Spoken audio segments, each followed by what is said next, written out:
Okay बच्चों, आज की क्लास में मैं एक नए स्कूल का पेपर लेके आया हूँ। कौन सा है? माउंट कार्मेल नाम का स्कूल है आपका लखनऊ में। तो उसका पेपर डिस्कस करते हैं और आप लोग जल्दी जल्दी इसके क्वेश्चन को पढ़ेंगे और उसके आंसर देते रहेंगे, जिससे कि आपका पेपर का थ्योरी वाला पार्ट तो कंप्लीट हो ही जाए आज की क्लास में। तो देखिए, आपका पहला क्वेश्चन यहाँ पे दिखाई पड़ रहा है आपको।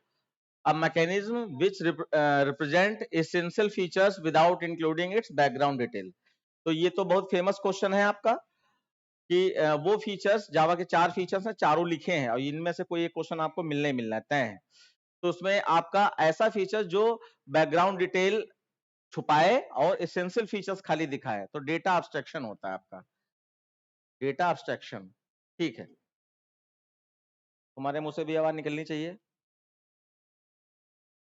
दूसरा है आपका identify the type of operator, relational operator.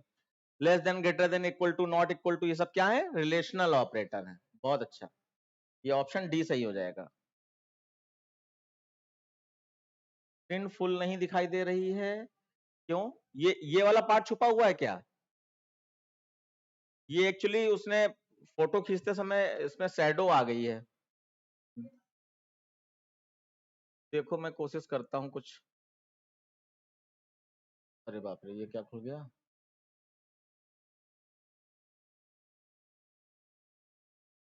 तो फुल है यार, ब्राइटनेस फुल है। ये स्क्रीन छुपी हुई है थोड़ी सी। कैमरे में आ क्यों नहीं रही? आनी चाहिए बेटा। ये शेयर भी करा दे क्या? चलो अच्छा, शेयर करा दे रहे हैं स्क्रीन को।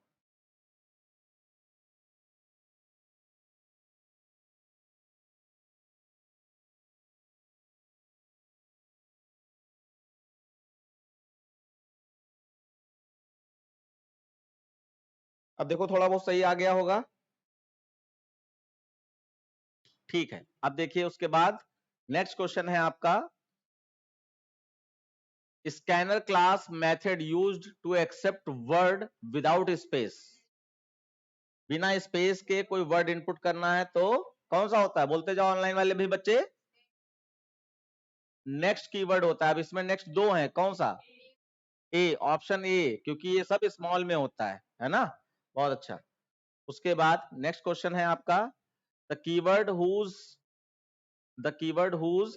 absence causes fall through condition in switch case program। तो स्विच केस प्रोग्राम में fall through condition break statement के कारण होती है। सही है।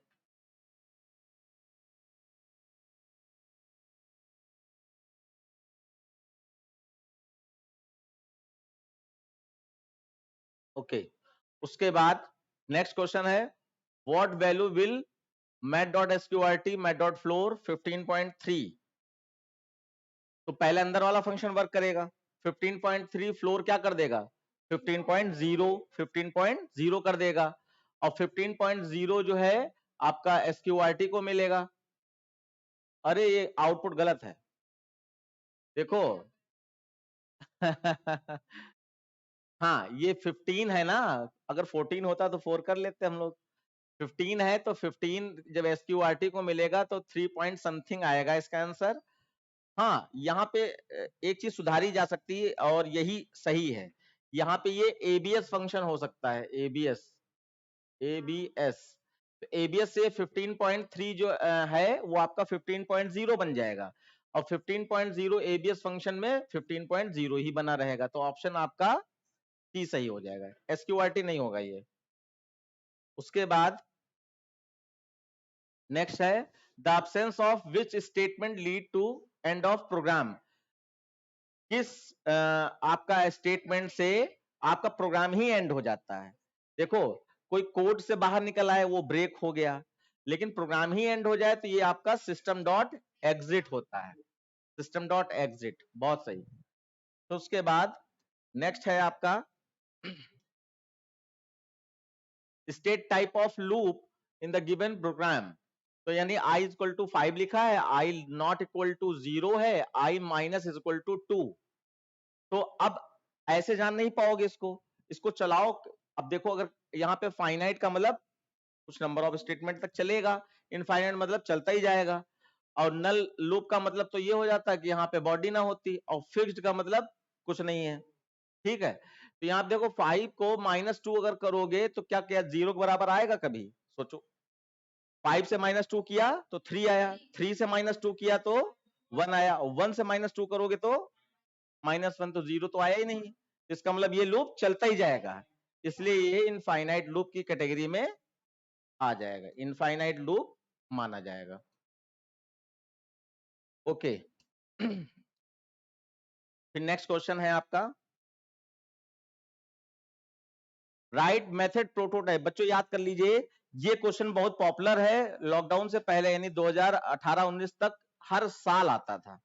तो उसमें क्या है कि कोई फंक्शन का पहला लाइन दे देंगे, first line of the function is called function prototype, first line of the function is called function prototype. जैसे फर्स्ट लाइन कौन सी, जैसे वॉइड कंप्यूट, तो वॉइड कंप्यूट जो लिखा है ये फर्स्ट लाइन है। तो यहाँ पे ये कह रहे हैं कि एक मेथड प्रोटोटाइप बनाना है जिसमें मेथड का नाम वर्क है, और विच टेक्स कैरेक्टर आर्गुमेंट, जिसके अंदर कैरेक्टर आर्गुमेंट लिया जा रहा है आर्गुमेंट के रूप में, और डबल वैल्यू रिटर्न कर रहा है। तो आप देखिए वर्क्स नाम का कैरेक्टर आर्गुमेंट कौन सा ले रहा है, ये और ये, और उसमें रिटर्न कर रहा है डबल टाइप की वैल्यू, तो यानी कि डी, डी ऑप्शन आपका सही है इसमें, डी ऑप्शन। उसके बाद फिर देखिए the value of method can return is, कोई भी फंक्शन वैल्यू जो रिटर्न करता है तो एक बार में कितनी वैल्यू रिटर्न कर सकता है, सिर्फ एक वैल्यू रिटर्न कर सकता है, तो 1 हो जाएगा इसका आंसर।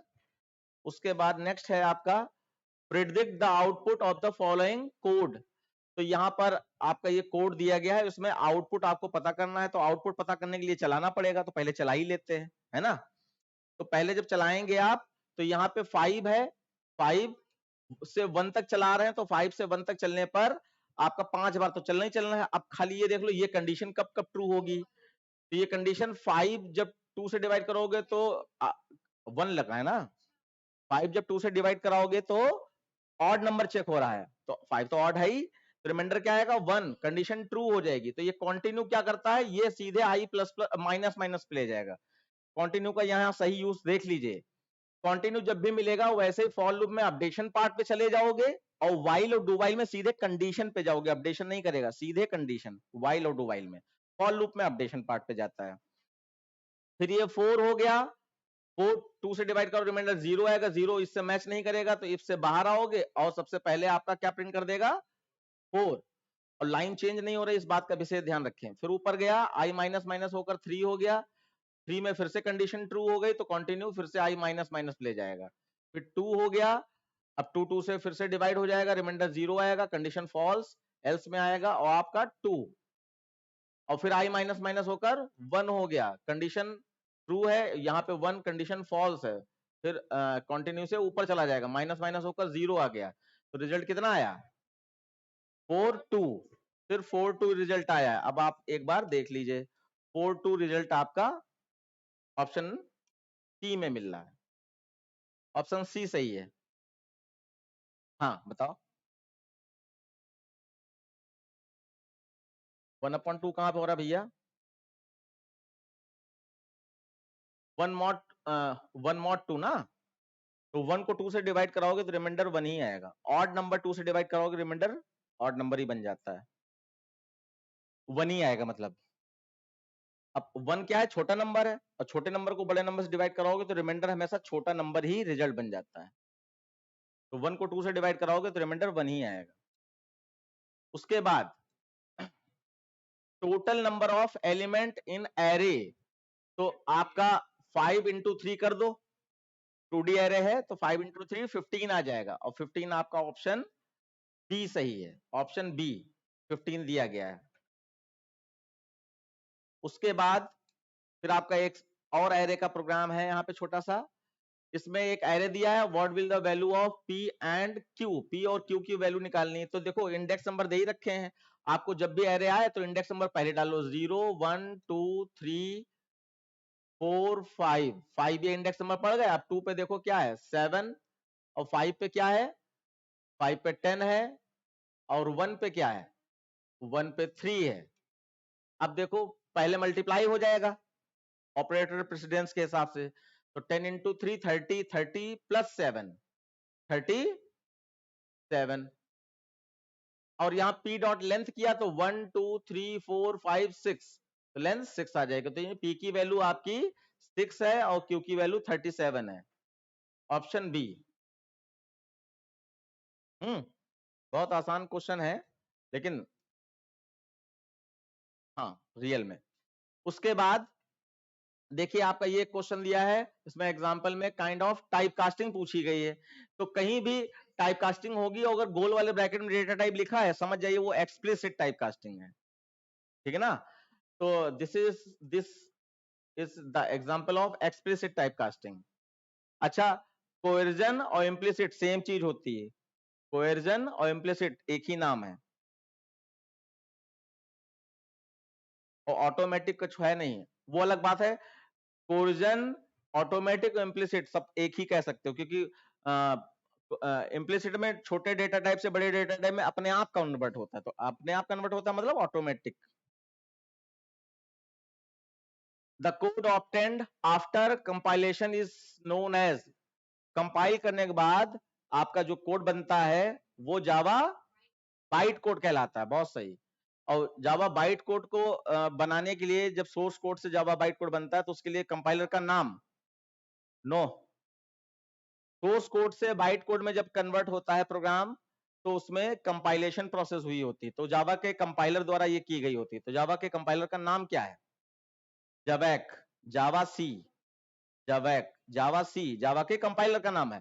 फिर जब बाइट कोड आपका बन गया और बाइट कोड से मशीन कोड में जब कन्वर्ट होगा तो उस समय जेवीएम वर्क करता है, वो जावा वर्चुअल मशीन होती है।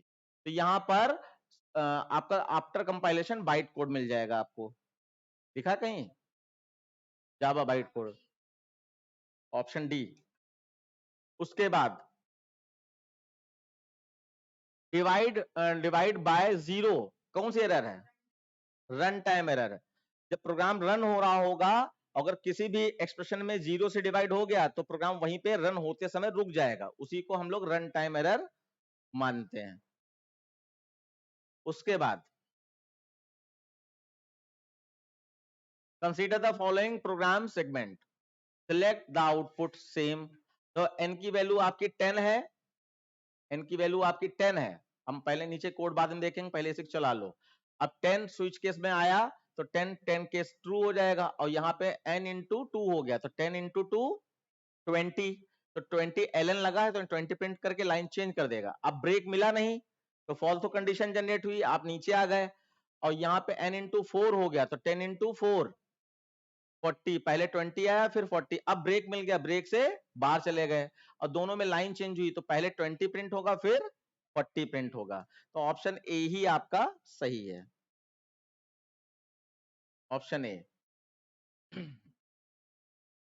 उसके बाद which unit of the class gets called when object of class is created, जब क्लास का ऑब्जेक्ट बनता है तो कौन सी चीज कॉल होती है सबसे पहले, कौन सा फंक्शन, क्लास का ऑब्जेक्ट बनता है उससे पहले मेन कॉल हो चुका होता है, मेन के अंदर ही तो ऑब्जेक्ट बनाते हो।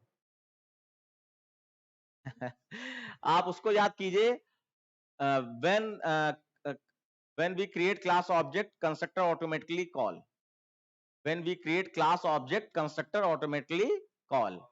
तो क्लास का ऑब्जेक्ट बनाते हैं उस समय सिर्फ कंस्ट्रक्टर कॉल होता है, और मेथड तो हो ही नहीं सकता क्योंकि वो तो ओबीजे डॉट करके कॉल होता है ना। तो इतना सरल भी नहीं है, एक नंबर चला गया तुम्हारा। हाँ हाँ, यहाँ पे फर्जीफिकेशन हो रहा क्या, वन फंक्शन मैनी डेफिनेशन, एक ही नाम है फंक्शन का और उसकी कई सारी डेफिनेशन दी गई, तो उस कॉन्सेप्ट को क्या कहते हैं, फंक्शन ओवरलोडिंग। बिल्कुल, फंक्शन ओवरलोडिंग सही है। तो उसके बाद the number of bits occupied by the value character value है, सिंगल कोट्स है, इसका मतलब कैरेक्टर है, तो बिट्स में पूछा गया है, गलत, एक और नंबर चला गया, जल्दीबाजी में करोगे एक और नंबर चला जाएगा। अरे देखो, कैरेक्टर कितनी बाइट मेमोरी लेता है? 2 बाइट पर कैरेक्टर, 2 बाइट पर कैरेक्टर। और बाइट को बिट में कन्वर्ट करने के लिए क्या करोगे? इनटू 8 करोगे, तो 2 इंटू 8 16 बिट। ये छोटी छोटी चीज नंबर ले जाएंगी ना फिर। 16 बिट। बिल्कुल इस टेबल से आपको एक क्वेश्चन मिलेगा जो मैंने लिखवाई है आपको table. Which method is a part of class rather than instance of a class? फिर गलत हो गया क्वेश्चन। देखो हमेशा याद रखना, फंक्शन जो भी होते हैं तो फंक्शन दो तरीके के होते हैं, स्टैटिक फंक्शन और नॉन स्टैटिक फंक्शन। जिसमें फंक्शन प्रोटोटाइप लिखते समय स्टैटिक वॉइड इनपुट ऐसे करके लिखा हो वो स्टैटिक फंक्शन है, और जिसमें स्टैटिक ना लिखा हो सीधे वॉइड इनपुट लिखा हो वो नॉन स्टैटिक फंक्शन है। तो जितने नॉन स्टैटिक फंक्शन होते हैं उनको इन्वोक करने के लिए क्लास के इंस्टेंस की जरूरत होती है। इंस्टेंस का मतलब ऑब्जेक्ट होता है। जितने भी void input, void compute, void display सब OBJ dot input, OBJ dot compute, OBJ dot display करके ही कॉल करते हो ना, तो उसमें इंस्टेंस वेरिएबल की जरूरत होती है। और जो स्टैटिक वाले होते हैं उसमें वो फंक्शन कैसे कॉल करोगे? उसमें क्लास के नाम की जरूरत होती है। यानी क्लास का नाम मान लीजिए एक्स वाई जेड है, तो X Y Z dot input, X Y Z dot compute और X Y Z dot display. तो यहां पे देखो मीनिंग समझो, method which is a part of class, वो क्लास का पार्ट है। रादर देन इंस्टेंस, इंस्टेंस का मतलब जहां कहीं इंस्टेंस मिल जाए इसका मतलब ऑब्जेक्ट, ऑब्जेक्ट का नहीं है क्लास का है, तो इसका मतलब वो स्टैटिक मेथड होगा। समझ रहे हो? तो ये छोटी सी बात थी और ये आपको बताई भी गई है कि ऑब्जेक्ट के थ्रू मतलब स्टैटिक वेरिएबल और नॉन स्टैटिक वेरिएबल में ये चीज क्लियर की गई थी। उसके बाद 4-5 गलत हो गया और क्या। अच्छा इसके गलत हो गए।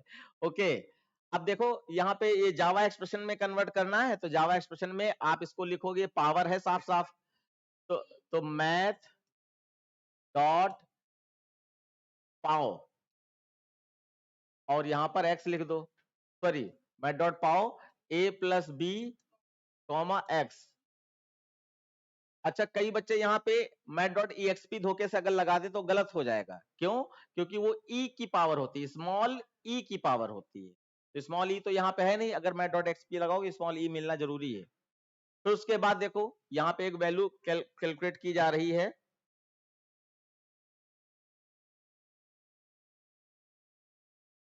देखो यहाँ पर x दिया है, x की वैल्यू 12 है, तो मैं लिख रहा हूं 12 इंटू, और जहां इक्वल साइन होता है वहां पे क्या लगा देते हैं? गोल वाला ब्रैकेट। यही सब रूल्स याद करने हैं। और x minus minus minus minus x हो रहा है, तो यानी 11 हो गया, बोलते जाओ। और फिर 11 के बाद प्लस प्लस एक्स हो रहा है, x प्लस प्लस, तो 11 ही रहेगा। पोस्ट में चेंज नहीं होता है, प्री में चेंज होता है तुरंत। अब यहाँ पे कितना हो चुका है? यहाँ पर 11 ही रहा, लेकिन वैल्यू तो चेंज होगी 12, तो 12 कहां जाएगा? आगे चला जाएगा, यानी प्लस 12। अब इसको ऐड करो 34, 34 इंटू 11 करना है, 34 इंटू 12 करना है, करो। अरे यार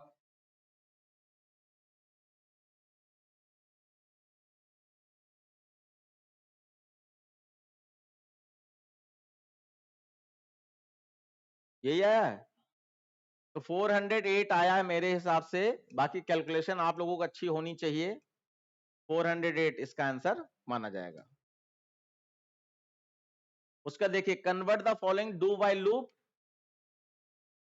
इसमें फॉर लूप में डू वाइल को फॉर में कन्वर्ट करना है, तो आपको फॉर का खाली स्ट्रक्चर पता होना चाहिए। फॉर में पहले वेरिएबल डिक्लेरेशन होते हैं, तो आईएनटी वेरिएबल देखो कौन कौन, अच्छा वेरिएबल यहाँ है ही नहीं, ये है तो आईएनटी एक्स। अब इनिशियलाइजेशन नहीं होता है फॉर में, इनिशियलाइजेशन यहाँ नहीं होता है, आईएनटी एक्स डिक्लेयर कर दिया, फिर फॉर, अब x इज इक्वल टू आप क्या लिखोगे? 10, 10। उसके बाद कंडीशन ले आओ, x greater than equal to 1, फिर x माइनस माइनस, तो x माइनस माइनस। अब यहाँ पे आपको ध्यान रखना पड़ेगा, x माइनस माइनस हम यहाँ नहीं दे सकते, क्यों? क्योंकि x माइनस माइनस प्रिंटिंग से पहले हो रहा है, तो अगर प्रिंटिंग से पहले हो रहा है इसका मतलब वो चेंज कर चुका होगा, तो यहाँ चेंज वैल्यू आएगी। और ये तो प्रिंटिंग के बाद तुम दे रही हो, क्योंकि यहां से तो प्रिंटिंग के बाद वो ऊपर जाएगा। इस वजह से आप यहां पर कर्ली ब्रैकेट खोलोगे, x माइनस माइनस करोगे और फिर SOP लिखोगे और x लिखोगे और उसके बाद कर्ली ब्रैकेट क्लोज। हाँ, ये फॉर लूप का मैंने एक वो तुम लोग देखे नहीं, इसका मतलब अभी भी नहीं देखे हो, वो एसेशन और रीजन वाले क्वेश्चन को नहीं देखे हो, हम नहीं बताएंगे ये वाली बात। यहां पर ये वाली बात फॉर लूप और व्हाइल लूप के बारे में उसमें एक कोड दिया गया था, उसमें ये बात बताई गई थी कि ये इसको छोड़ा जा सकता है या इसको भी छोड़ा जा सकता है या इसको भी छोड़ा जा सकता है क्या, ये चीज नहीं बताएंगे। तो ये आपका कन्वर्जन होगा। क्यों? कन्वर्जन का सेंस समझ लीजिए, ये नहीं खाली स्ट्रक्चर के हिसाब से कन्वर्ट करके रख दिया कि यहाँ पे x माइनस माइनस उठा के यहाँ रख दिया, आउटपुट बदले ना। इसको चलाने में जो आउटपुट आ रहा है वही अगर आउटपुट आ रहा है तो आपने सही कन्वर्जन किया, अगर आउटपुट बदल गया तो आपका सही कन्वर्जन नहीं है। ये बहुत ही डीप अच्छी चीज है जो नॉर्मल लोग याद नहीं रखते हैं। अगर आउटपुट नहीं बदला तब आपने सही कन्वर्ट किया है, आउटपुट बदल गया तो सही कन्वर्ट नहीं किया। अब यही x plus plus minus minus अगर हम यहां कर दें तो क्या करेगा वो, देखो यहाँ पे डिफरेंस दिखा रहे हैं। यहाँ पे सीधे ये 10 था और 10 से माइनस माइनस होकर यहाँ पर, यहाँ तो 10 ही रहेगा, लेकिन अगले स्टेप पे वो 9 ले आएगा, तो यानी सबसे पहले यहाँ 9 प्रिंट हो रहा है। और आपके हिसाब से अगर आप उठाकर यहाँ पर रख दो तो ये 10 बड़ा है 1 से, कंडीशन 2 नीचे आएगा, पहले 10 ही प्रिंट हो जाएगा, ये गलत हो गया। और अब ये मैंने यहां कर दिया है, अब ये माइनस माइनस होकर 9 हो जाएगा और फिर 9 प्रिंट हो जाएगा, अब सही है। ठीक है, उसके बाद give the output of the following program segment. और कुछ छूट गया? अच्छा, एक छूट गया, ठीक है मैं दिखाई दे रहा हूं। Rewrite the following code using if else. Ternary operator कुछ दिया है, इफ एल्स कन्वर्ट करना है, m की वैल्यू आपकी 400 है। तो देखो जिन बच्चों को ये साइड दिखाई नहीं पड़ रही होगी कोई दिक्कत नहीं, मैं यहाँ पर लिख रहा हूं। आप पहले तो वेरिएबल जितने हैं उनके वेरिएबल को डिक्लेयर करोगे, तो int m is equal to 400 है और दूसरा वेरिएबल डबल ch है, डबल ch, ओके। अब ch को देखकर कैरेक्टर ही ना समझ लेना, वो वेरिएबल का नाम है, उसकी मर्जी वो ch रखे या x रखे, तो डबल ch हो गया। उसके बाद अब आपको क्या करना है, अब आपको इसको इफ एल्स में कन्वर्ट करना है। तो इफ एल्स के लिए सबसे पहले हमें क्या चाहिए होता है, कंडीशन चाहिए होती है। तो यहां लिखा है m इज ग्रेटर देन 300, तो यहाँ पे इफ कंडीशन लगाओ, if m is greater than 300, ठीक है ना। अब कंडीशन अगर ट्रू है तो देखो ये क्वेश्चन मार्क में आएगा, और क्वेश्चन मार्क में m इज डिवाइड बाई 10 हो रहा है, तो ये किस में रिजल्ट जाएगा, ch में। तो ch is equal to m divide by 10.0, ये इसमें चला जाएगा। और उसके बाद इंटू 2 भी है, इंटू 2 भी है, इंटू 2, ये कंप्लीट स्टेटमेंट हो गया। उसके बाद अगर कंडीशन फॉल्स होती है तो आप कहां जाओगे, कोलन साइन में, और कोलन साइन का मतलब यहां पर एल्स होता है।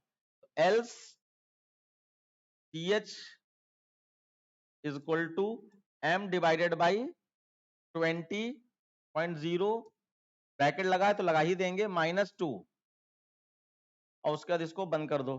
तो ये कोड आपका, ये कोड जो है लिखा है double ch is equal to m greater than 300 question mark m divided by 10। अच्छा ये भी ब्रैकेट में है तो इसको भी ब्रैकेट में कर दो, और फिर colon sign m divided by 20 -2, ये आपका कन्वर्ट हो जाएगा।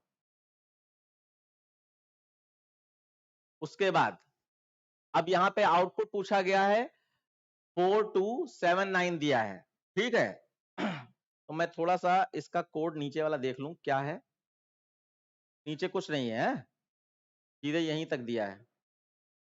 तो जिन बच्चों को दिखाई नहीं पड़ रहा होगा कि एग्जैक्टली लिखा क्या है, तो उनके लिए मैं हल्का सा यहाँ पे लिख दे रहा हूं।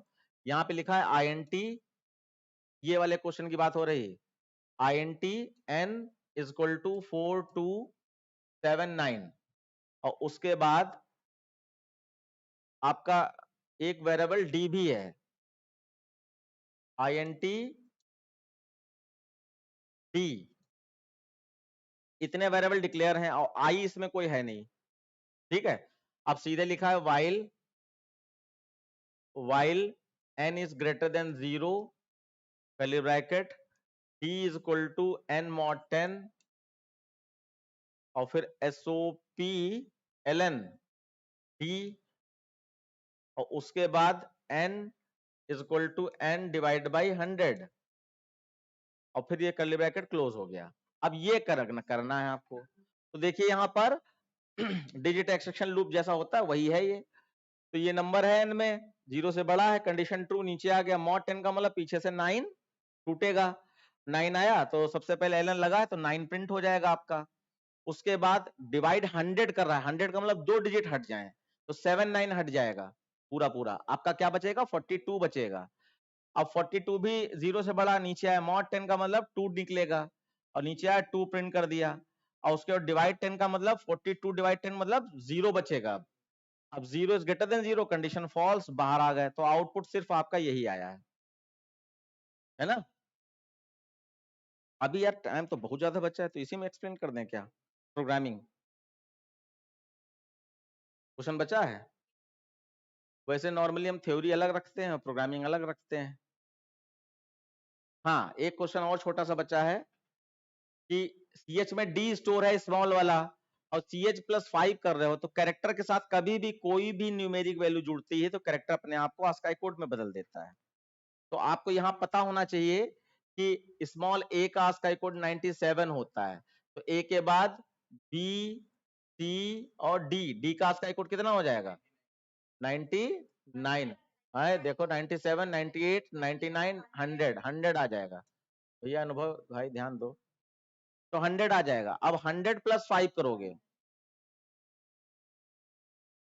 105, तो यहाँ पे आउटपुट में n की वैल्यू अगर प्रिंट कराते हो तो 105 प्रिंट होगी।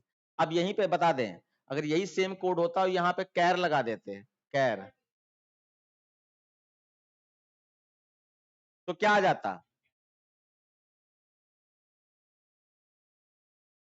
ऑनलाइन वाले बच्चे बताएं, अगर यहाँ पे हम लोग यहाँ पे कैर एन लिख देते तो क्या आता, care n is equal to CH+5।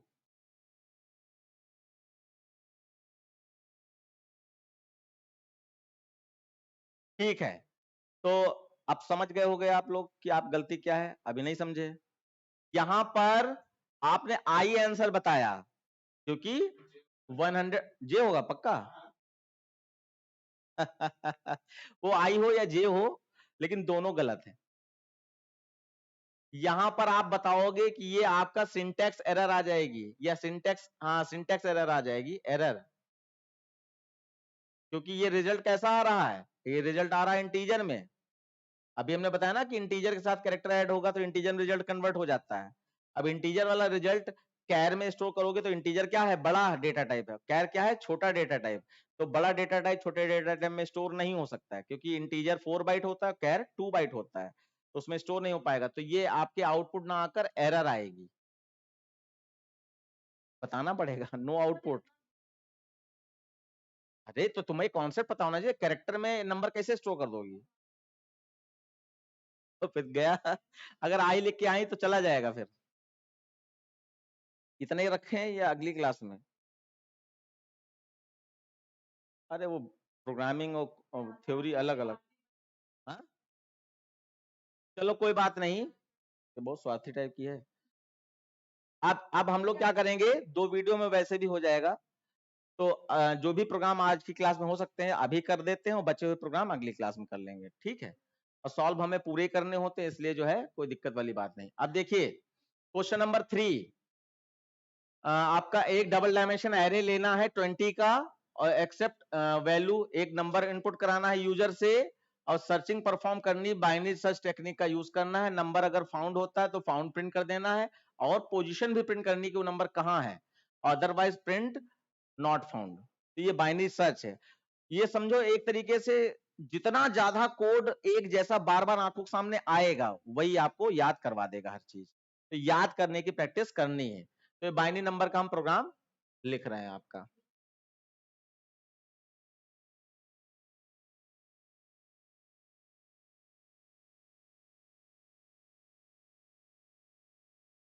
अच्छा उसमें जो है आपका 20 नंबर जो है एक्सेप्ट करने के लिए कहा गया, यानी कि इनिशियलाइजेशन नहीं कहा गया, तो ये भी एक गलत तरीका है, क्योंकि बाइनरी सर्च में हमेशा वैल्यू फिक्स दे दी जाती है, क्योंकि बाइनरी सर्च में कंडीशन होती है ना, data should be stored in ascending और डिसेंडिंग ऑर्डर। तो इसमें इनपुट कराओगे तो गलती कर दोगे तो बाइनरी सर्च सही चलेगी नहीं, एरर नहीं आएगी, लेकिन आउटपुट सही नहीं आएगा। तो उसमें हमने एक तरीका बता दिया था। वैसे तो हमने इनिशियलाइजेशन से बाइनरी सर्च पढ़ाई है, लेकिन आज आपको वैल्यू इनपुट से पढ़ा रहा हूं। बाइनरी सर्च में वैल्यू इनपुट करते हुए आपको ये करना है। देखिए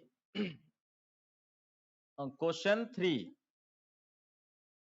इंपोर्ट वाली लाइन हो जाएगी, क्लास का नाम बाइनरी दे दिया, curly bracket, public static word main string args curly bracket, और यहां पर scanner sc equal to new scanner. उसके बाद आपको एक एरे डिक्लेयर करना पड़ेगा 20 का। ये कैसा था? डबल टाइप का था। हाँ, तो ये भी ध्यान रखना है, सारा इंटीजर में हमेशा ना कर देना, डबल। और एरे का नाम ए रख दिया, square bracket is equal to new INT, sorry INT लग गया, डबल और स्क्वायर ब्रैकेट में 20। तो 20 का एक एरे डिक्लेयर कर दिया। फिर डबल टाइप का हमें वो नंबर इनपुट करना है जिसको ढूंढना है, तो उसको आप नम मान लीजिए। फिर इंटीजर में आपका मैं जो वेरिएबल लेता हूं बाइनरी सर्च में, क्या beginning of the array, ending यानी लास्ट ऑफ द एरे और मिड ऑफ द एरे। तो मैं वेरिएबल लेता हूं बी, एम और एल, बिगिनिंग, मिड और लास्ट। और उसके बाद एरे का हमें लेंथ भी पता होना चाहिए, क्योंकि एन तक लूप चलाना होता है, या हम चाहें तो 20 नहीं एन तक चलाएंगे। अब जो है, अब यहाँ पे नंबर इनपुट करा रहे हैं, जबकि यहीं पे नंबर इनिशियलाइज करा दिए जाते हैं। ये एरे जब डिक्लेयर होता है तो यहीं इज इक्वल टू के बाद में कर्ली ब्रैकेट के अंदर नंबर फिक्स वैल्यू डाल दी जाती है। इसमें असेंडिंग या डिसेंडिंग डालना जरूरी है, क्योंकि तो आप फॉर लूप चलाओ, for I is equal to 0, I is less than 20, I plus plus.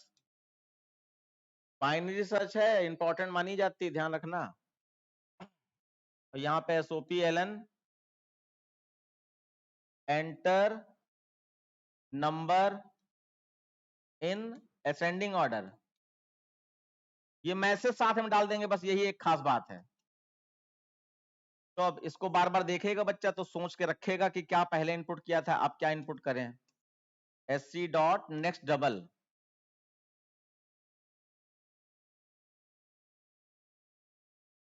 उसके बाद इसको बंद कर दिया। फिर enter number to be searched, enter number to be searched.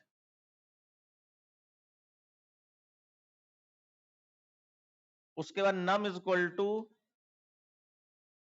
SC dot next double,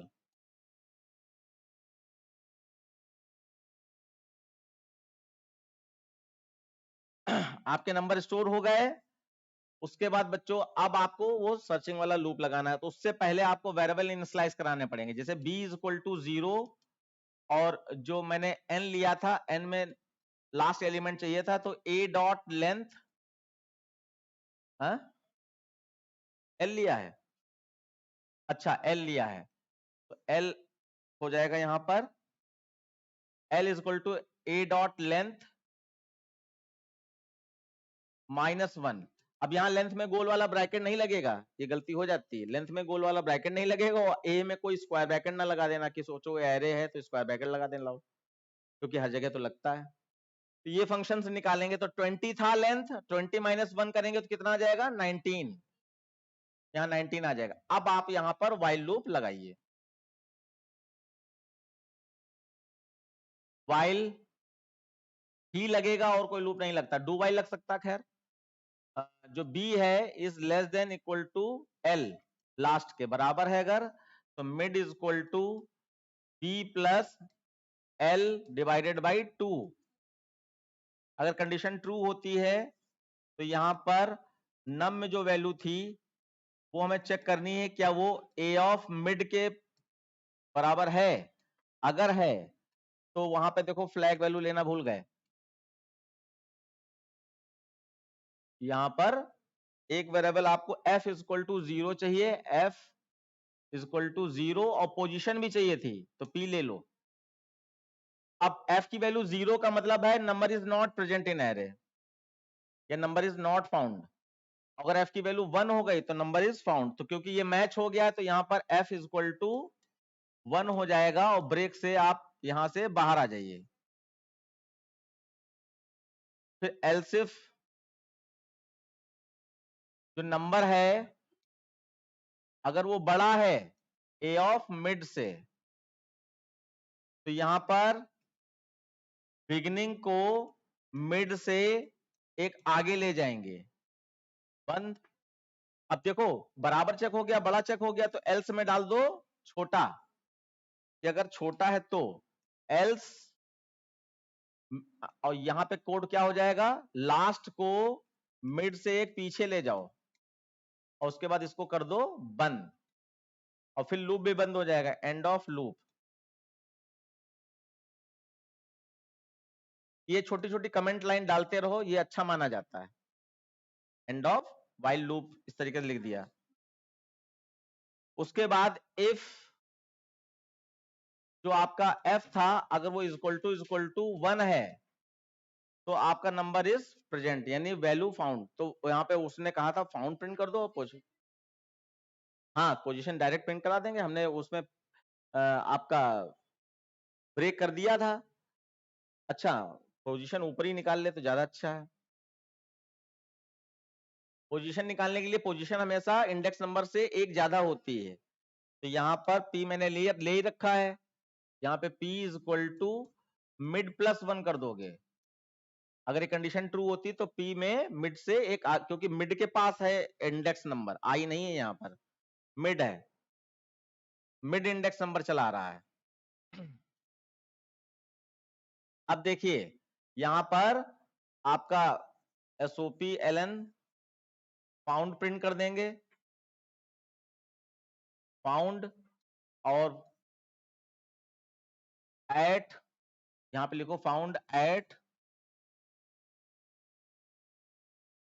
equal sign लगा दो प्लस और p position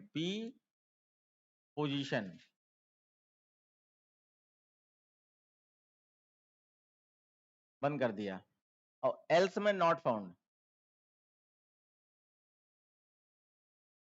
SOP LN not found,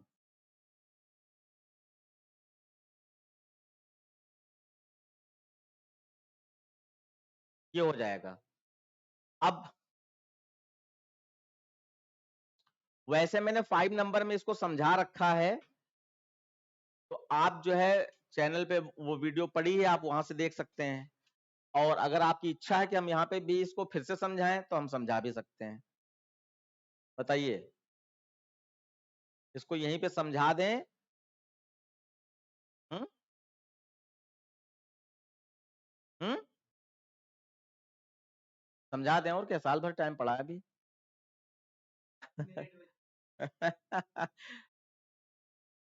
okay, अच्छा तो ठीक है, देखो मैं इसको 20 नंबर में ना करके 4 नंबर में समझाऊंगा, जिससे जल्दी हो जाए।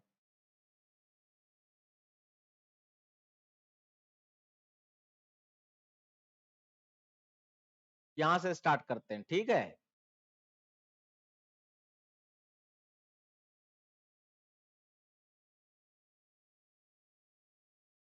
देखो आपने एक ए नाम का एरे बनाया है जिसमें 4 नंबर मान लीजिए हैं,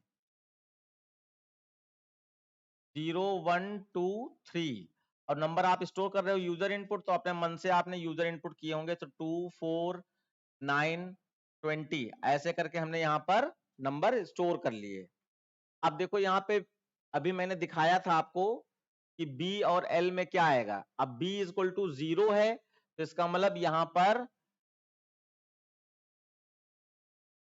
B आ जाएगा, यहाँ पे B आ जाएगा, B इक्वल टू 0 है, इसका मतलब यहाँ पर B आ जाएगा।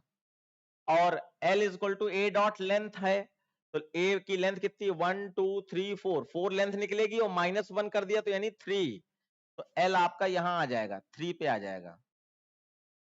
ठीक है, अब कौन सा नंबर ढूंढना चाहते हो बताओ? 9 यार, पहली बार में ना मिल जाए। हाँ, 4 डिवाइडेड बाई 2 करोगे तो 2 आ जाएगा, तो 9 फर्स्ट टाइम ही मिल जाएगा। हाँ, आप 4 ढूंढना चाहते हो सपोज दैट, तो यहां पर आपने नम में 4 लिख रखा होगा। ठीक, 4 लिख रखा होगा। अब आप चलाओ इसको। नम में 4 है,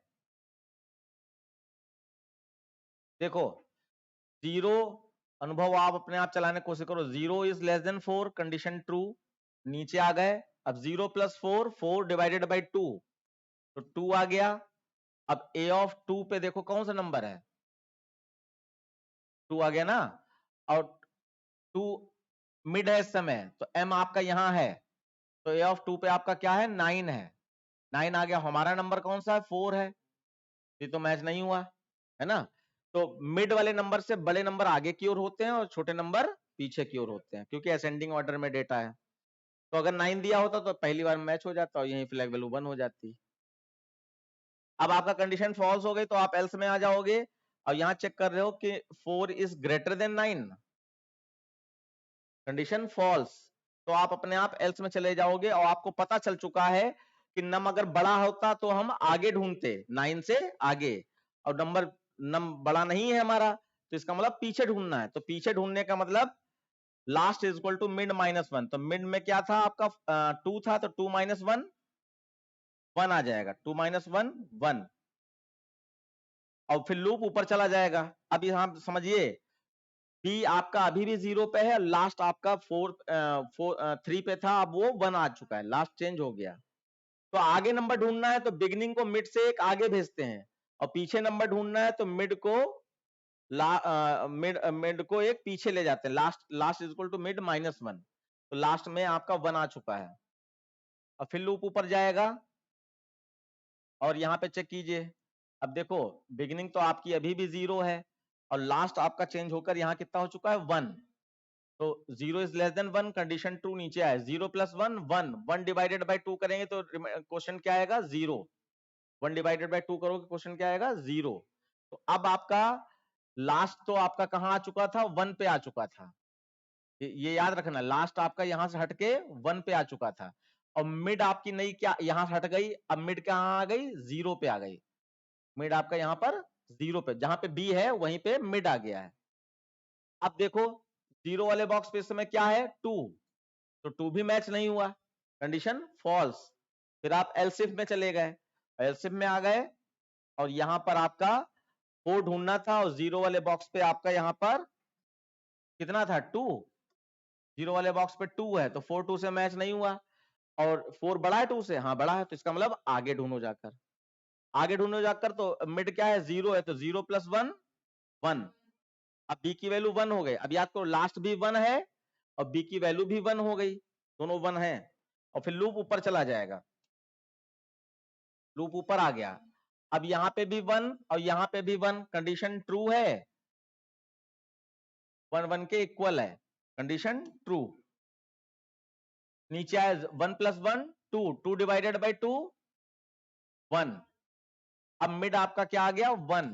अब देखो यहां पर ध्यान देना, अब आपका मिड आपका इस समय यहां से हटकर अब मिड आपका 1 पे आ गया, मिड 1 पे, और बिगिनिंग भी 1 पे आ चुकी है, अभी नीचे देखा था आपने, तो बिगिनिंग भी 1 पे है, लास्ट भी 1 पे है, और मिड भी 1 पे आ गया।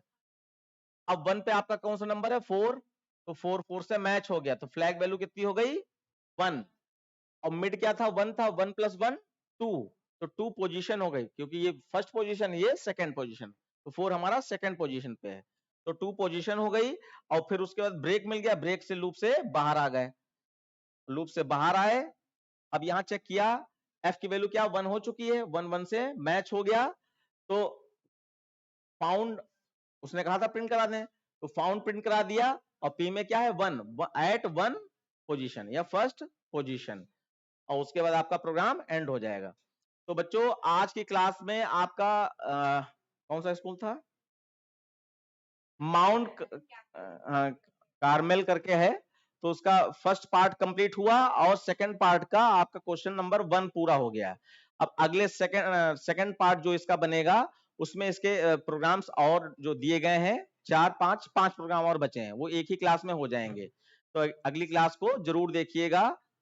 धन्यवाद। और वीडियो को लाइक और सब्सक्राइब जरूर कर दीजिएगा और फ्रेंड सर्किल में शेयर कर दीजिएगा।